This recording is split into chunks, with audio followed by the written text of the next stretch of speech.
Petit Jornal. Inteligência e irreverência em doses diárias.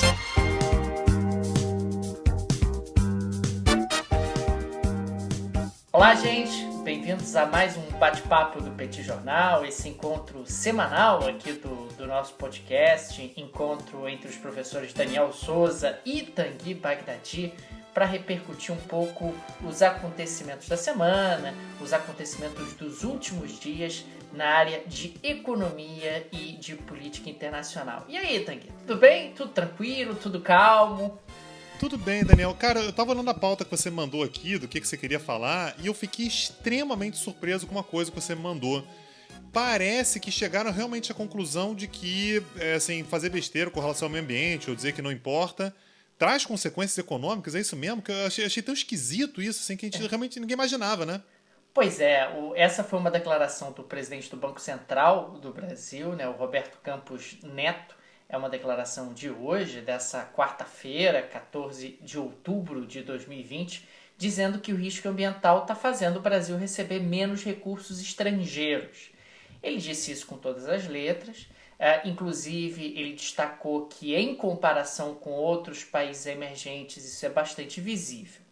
Agora, claro que sempre entra naquela disputa se, puxa, será que o Brasil está sendo vítima de uma campanha internacional da mídia estrangeira, tentando colocar aí sobre os ombros do Brasil uma responsabilidade que não é dele. Enfim, você entra realmente numa discussão muito subjetiva, mas o fato é que o Brasil está com uma imagem bastante queimada em termos internacionais, no ponto ambiental, na política ambiental. E, Tanguy, hoje a disputa de narrativas ela é um pouco frágil, né? Porque a gente tem dados de satélite disponíveis.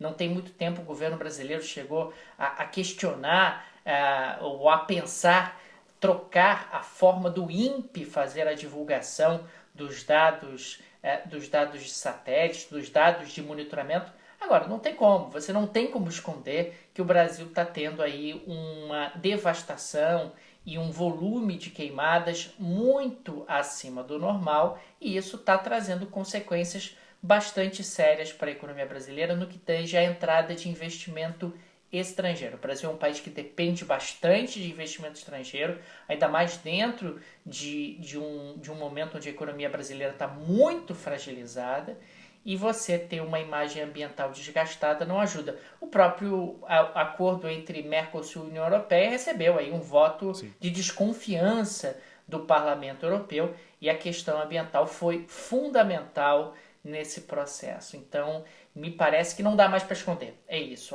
Eu puxei essa pauta justamente porque a declaração do presidente do Banco Central, nesse sentido, mostra que não há mais como esconder, não há mais como não falar sobre isso, que a política ambiental brasileira está trazendo consequências econômicas graves para a economia brasileira, consequências no que diz respeito a câmbio, consequências no que diz respeito a crescimento, uma vez que a imagem brasileira está bastante desgastada do ponto de vista internacional e está desgastada com fundamento. Isso a gente já comentou aqui algumas vezes, né, Daniel? Essa era a imagem que o Brasil projetava durante a década de 70, né, durante a ditadura militar. No momento em que a quantidade de países que, de fato, se insurgiam contra pautas sobre o meio ambiente, por exemplo, ela é bastante grande.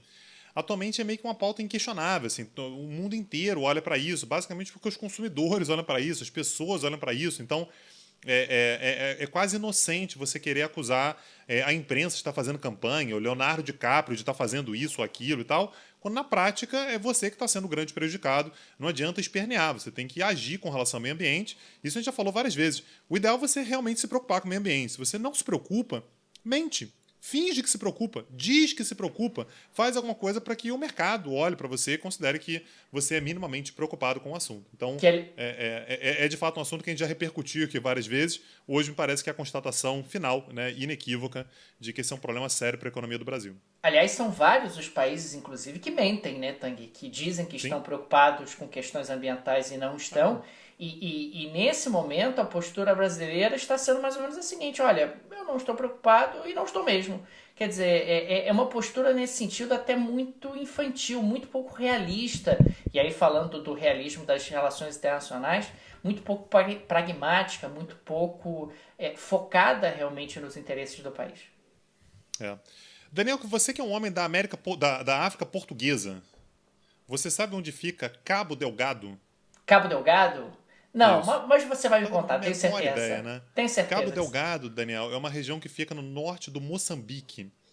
E desde 2007, Daniel, Moçambique vem tendo problemas graves por lá, pelo fato de que há grupos rebeldes que, segundo Moçambique, são associados ao Estado Islâmico, fazendo atentados, ataques e tomando territórios. Como a gente sabe, o Estado Islâmico, grupos ligados ao Estado Islâmico, tem muito essa característica de tomada de territórios, né, de conquistar territórios para tentar fazer ali, naquela região, o seu território, enfim.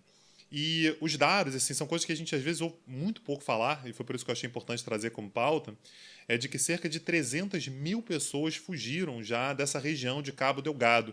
Fica ali no Moçambique, no norte de Moçambique, perto da fronteira com a Tanzânia já, né, bem ao norte. E hoje foi um dia importante porque a União Europeia ofereceu ajuda para Moçambique, concordou em oferecer ajuda para Moçambique para tentar conter esses grupos rebeldes. Fazem atentados na região, estão presentes na região desde pelo menos 2017, só que agora, finalmente, a União Europeia pareceu iniciar um certo engajamento para lidar com a questão. Não vão enviar, a princípio, soldados, a ideia não é enviar soldados, mas oferecer apoio logístico, treinamento para tropas, questões relacionadas a suprimento, ajuda médica. Então, me parece que quando a gente fala sobre o Estado Islâmico, a gente olha muito para a questão do Oriente Médio, para a Síria, para o Iraque. Lá, de fato, o Estado Islâmico ele foi assim, quase derrotado, né? Continua existindo, claro, porque as pessoas estão lá, né? Aqueles que lutavam em prol do Estado Islâmico continuam existindo, eles morreram, uma parte sim, mas uma boa parte continua viva.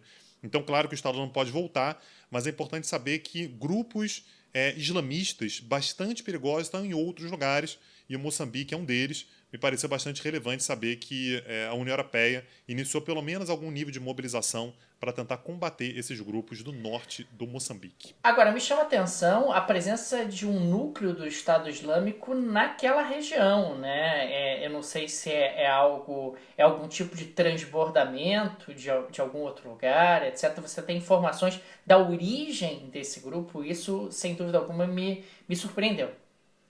O Estado Islâmico, Daniel, é um grupo que não é muito purista no sentido religioso, claro, mas não no sentido geográfico. Então, basicamente, qualquer grupo de pessoas que queira jurar lealdade ao califado, ao Estado Islâmico, vai ter a bênção do Estado Islâmico, né? Então, vai passar a falar em nome do Estado Islâmico, vai passar a adotar uma série de práticas do Estado Islâmico. Então, em qualquer lugar do mundo que você queira fazer. Então, tem Estado Islâmico na Nigéria, tem Estado Islâmico na Líbia, tem Estado Islâmico em vários lugares do mundo. No Moçambique, se você tem um grupo de muçulmanos radicais que considera que a criação de um califado é importante, expulsar todos aqueles que não são seguidores da fé real, se eles quiserem fazer um núcleo ali e tiver a bênção do Estado Islâmico, eles podem fazer. Não são necessariamente... Podem ser, claro que podem, mas não são necessariamente pessoas que vieram do Iraque ou da Síria e que migraram para Moçambique para fazer uma célula ali. Não é necessariamente uma noção de filial, mas é um grupo que jura lealdade ao Estado Islâmico e passa a ser visto como, inevitavelmente, parte do Estado Islâmico também.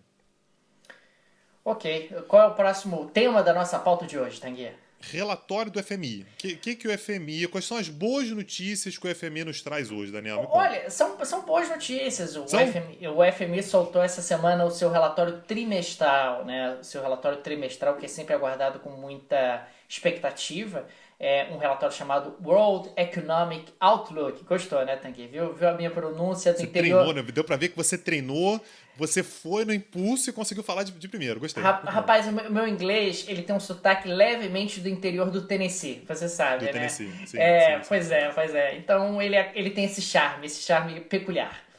Mas o Fundo Monetário Internacional soltou aí o seu relatório periódico, o seu relatório de acompanhamento global, e as expectativas em termos de crescimento econômico global melhoraram bastante.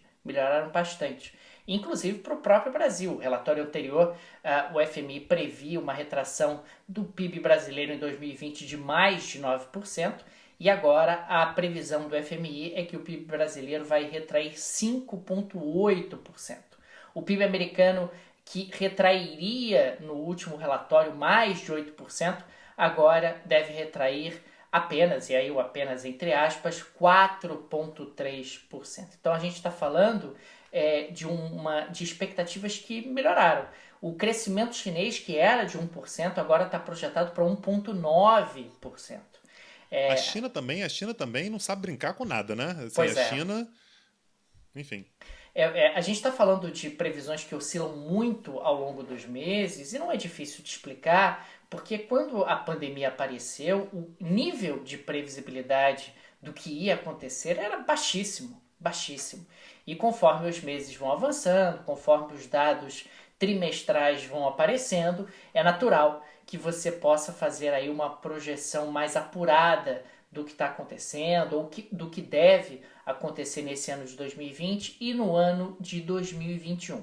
Então, a previsão do FMI para o ano de 2020 é de uma retração da economia mundial de algo em torno de 4,4%.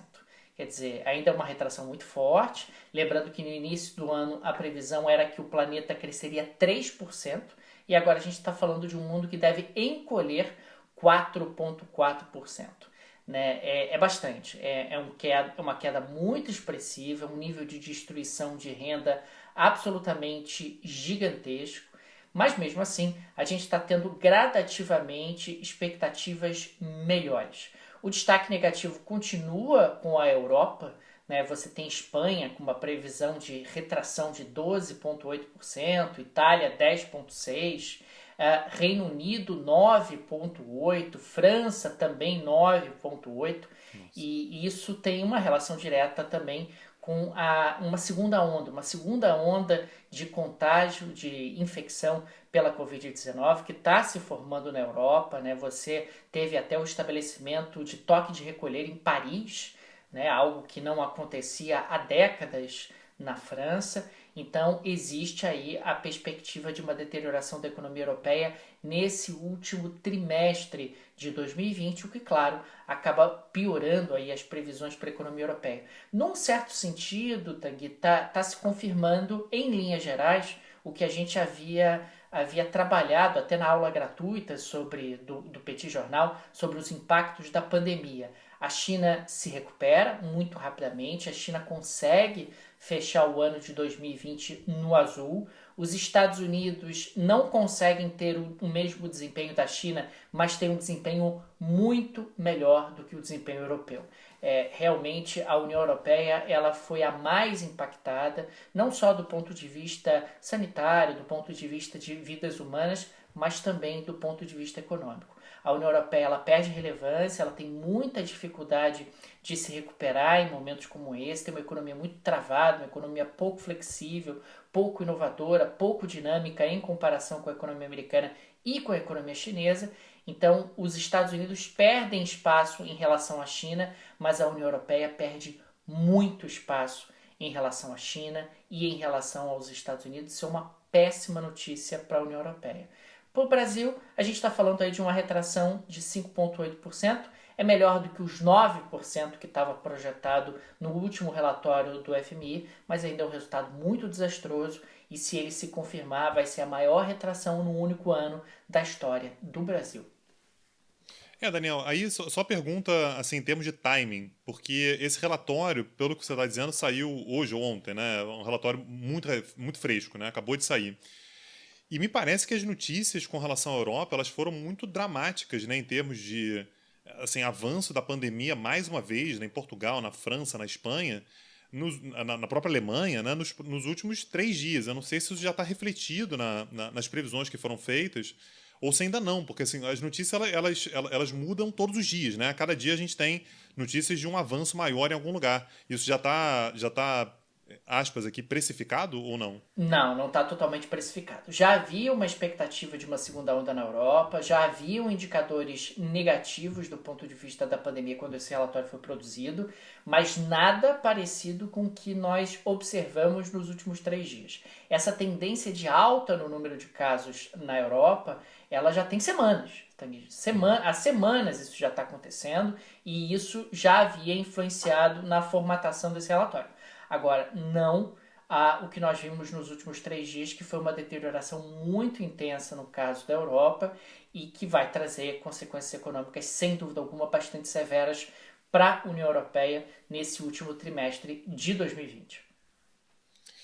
Beleza, Daniel.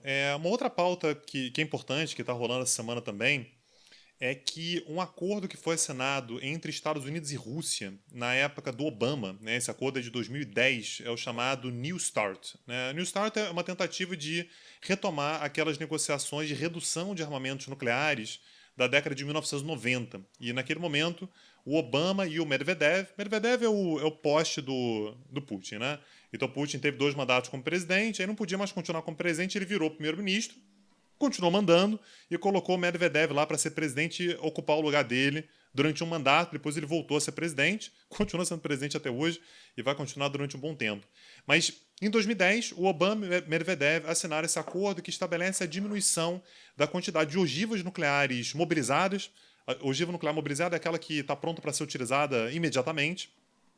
E de vetores, né? Então a quantidade de mísseis, né? A quantidade de lançadores, ela teria que ser reduzida também. Esse acordo é de 2010, Daniel, e ele expira em fevereiro de 2021. Então, falta pouco, né? Faltam poucos meses. E aí, ao longo dessa semana agora, Estados Unidos e Rússia estão negociando para saber se refazem o acordo, se avançam com o acordo, ou se eventualmente a gente não vai ter acordo nenhum. Lembrando que ao longo dos últimos 2 anos, a gente tem tido, de fato, uma série de acordos que não foram renovados entre Estados Unidos e Rússia. Isso traz um perigo, né, que é o fato de que se a gente não tiver qualquer tipo de renovação, Estados Unidos e Rússia ficam sem qualquer tipo de limite, sem qualquer tipo de parâmetro acerca de quantas ogivas nucleares eles podem ter. E basicamente eles podem tentar demonstrar força com relação ao outro e aumentar o seu arsenal. Então existe a possibilidade de uma nova corrida armamentista nuclear com cara de Guerra Fria, totalmente. Um dos pontos curiosos é que os Estados Unidos gostariam que a China fosse incluída. Sempre os Estados Unidos querem colocar a China, limitar a China, parar a China. O ponto que é curioso, na verdade, é que o arsenal nuclear chinês não é comparável ao arsenal nuclear de Estados Unidos e Rússia. Né? A gente está falando sobre Estados Unidos e Rússia com seguramente mais de 1.500 ogivas mobilizadas, ou seja, prontas para serem utilizadas. E as estimativas de praticamente todo mundo, inclusive dos próprios Estados Unidos, é de que o arsenal nuclear chinês não passe de 200 ogivas. Então é de fato uma tentativa norte-americana de incluir a China, talvez até com uma questão eleitoral, né, dizer que mais uma vez eu contive a China, não deixei a China avançar, mas a própria China está dizendo que não faz sentido, então não está nem um pouco a fim de entrar, mas de qualquer maneira, há ao longo dessa semana agora uma tentativa norte-americana e Rússia de retomar esse acordo, retomar negociações.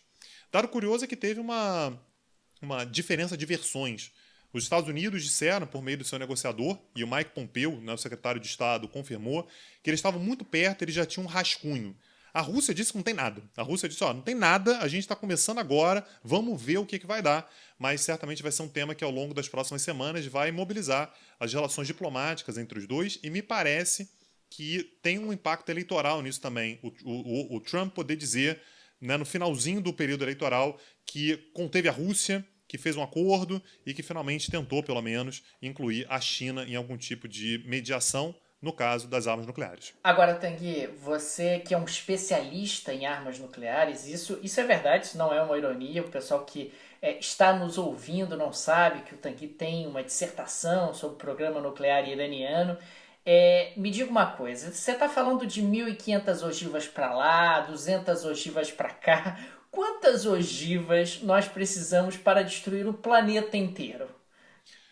Daniel, depende do tamanho da ogiva, cara. Mas eu acho que com 1.500 ogivas, assim, que é basicamente o que os Estados Unidos têm e que a Rússia tem, dá para destruir o planeta Terra algumas vezes, sim. Algumas vezes, né? Sim. Algumas vezes. Algumas vezes.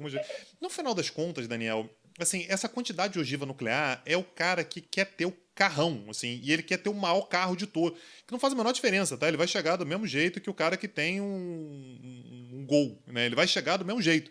Mas você dar demonstrações que você tem muito.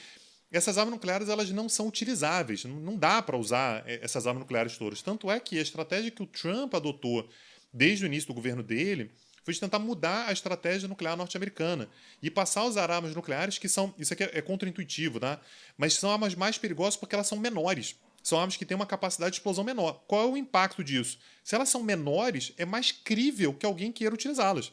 Ninguém vai utilizar uma arma nuclear que tem algumas milhares de vezes a capacidade de destruição das armas de Hiroshima, das bombas de Hiroshima e Nagasaki, porque elas são absolutamente devastadoras. Então, a discussão, mais uma vez, é uma discussão meio infantil. A quantidade de ogivas que você tem, isso faz muito pouca diferença. Você tem 2 ogivas, 5 ogivas, isso já é muito. Tá? Mas há, de qualquer maneira, essa questão de que para eu diminuir, o outro tem que diminuir também, e é isso que está em negociação nesse exato momento.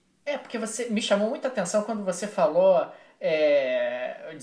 você fez referência à China, dizendo a China deve ter só umas 200 ogivas. Eu fiquei pensando, peraí, 200 ogivas... É uma coisa inacreditável. Você destrói o planeta Terra várias vezes com 200 ogivas, né? Quer dizer, imagina ter 1.500 ogivas nucleares e diversas dessas ogivas com potencial de destruição milhares de vezes superior às ogivas que foram lançadas sobre Hiroshima e Nagasaki no Japão. Pois é, a China recentemente falou que queria dobrar a quantidade de ogivas, então se ela tem entre 150 e 200 ogivas, talvez chegasse a 300 ou 400, mas, de novo, isso é muito dar demonstrações de que você pode, que você tem tecnologia, tem capacidade, tem bala na agulha, porque fazer uma ogiva nuclear é caro, é muito mais uma demonstração do que exatamente algo que você tem a perspectiva de utilizar. Agora, e já que a gente está falando sobre China, Daniel, diga. Não, eu ia pegar justamente esse gancho, né, da China para puxar o outro ponto aqui da nossa pauta que me chamou muita atenção, Tanguy, tem muito a ver com elementos que a gente vem debatendo ao longo das últimas semanas, que foi a declaração conjunta de Estados Unidos, Japão e Brasil na Organização Mundial do Comércio, conclamando os demais membros a pressionar a China para que a China respeite as práticas de mercado, que a China seja verdadeiramente uma economia de mercado. Me chamou muito a atenção isso, porque está alinhado àquela estratégia sobre a qual a gente já se debruçou algumas vezes, de que os Estados Unidos estão tentando buscar aliados ao redor do mundo para tentar pressionar a China, para tentar conter a China, eventualmente até isolar um pouco a China. O Brasil acaba sendo um aliado natural, o Brasil tem aí um alinhamento automático em relação ao governo dos Estados Unidos, o Brasil é uma economia grande, uma economia relevante, e o Japão também, né? Porque o Japão, se há algo que causa calafrios ao Japão, é ter um mundo dominado pelos chineses que os odeiam. Agora, eu queria até que você falasse um pouquinho sobre essa questão da economia de mercado na Organização Mundial do Comércio, porque sempre é algo muito curioso, né? A China foi reconhecida num determinado momento, mas depois houve uma série de polêmicas em relação a isso. Qual a importância de ser reconhecido como economia de mercado ou de respeitar as regras de uma economia de mercado dentro da Organização Mundial do Comércio, a qual o Trump sempre deixou a pão e água e agora, no âmbito da OMC, está tentando conter a China de novo dentro de um contexto talvez eleitoral.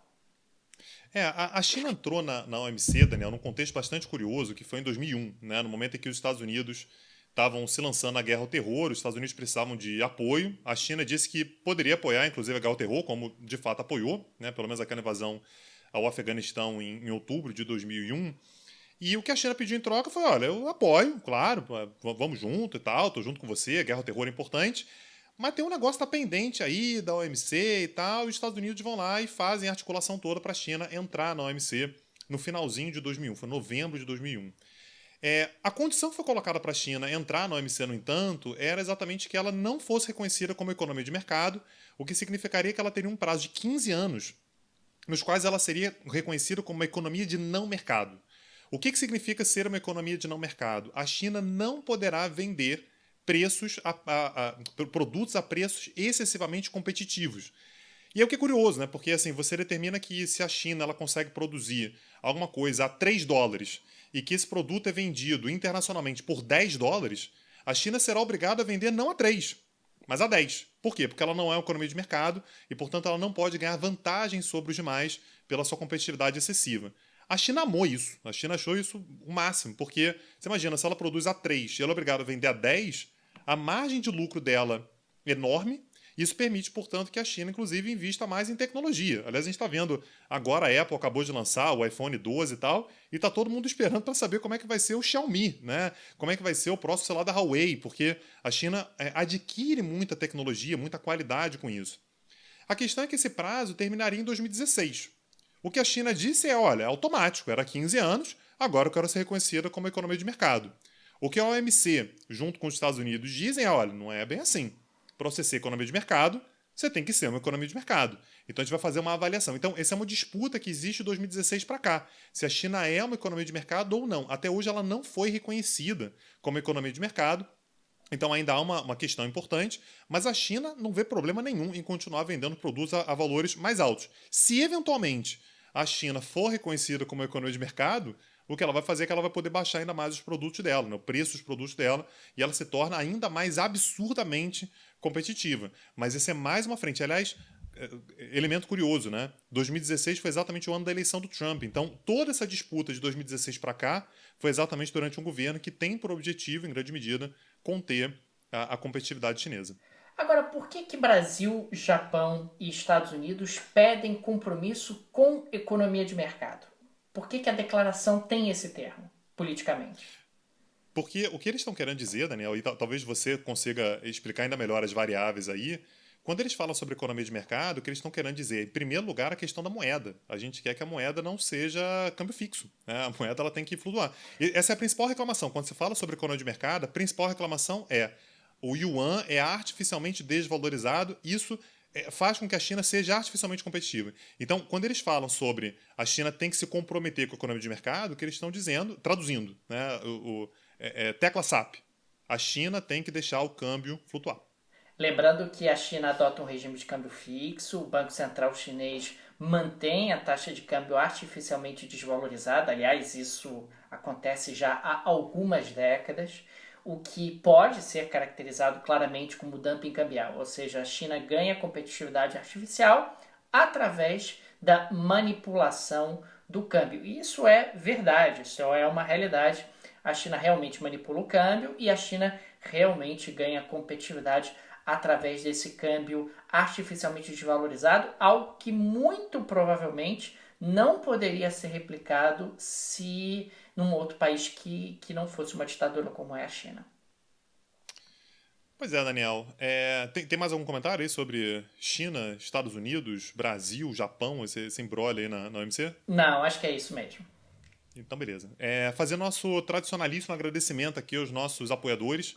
Se você ainda não é apoiador, você pode acessar o nosso site www.petijornal.com.br, tem lá a aba Apoie o Petit, e a gente sempre deixa todo o nosso agradecimento, porque quase tudo que a gente produz no Petit Jornal, as colunas, os bate-papos, tudo é gratuito, e quando é gratuito é porque sempre tem alguém pagando, né, Daniel? E a gente não tem empresas, né? A gente não é patrocinado, tudo. Quem patrocina a gente, de fato, são os nossos ouvintes. Quando a gente começou com o podcast lá em 2016, a gente nunca imaginou, primeiro, que ia dar esse trabalho todo, segundo, que tantas pessoas iam querer ajudar a gente, então fica aqui realmente o nosso agradecimento.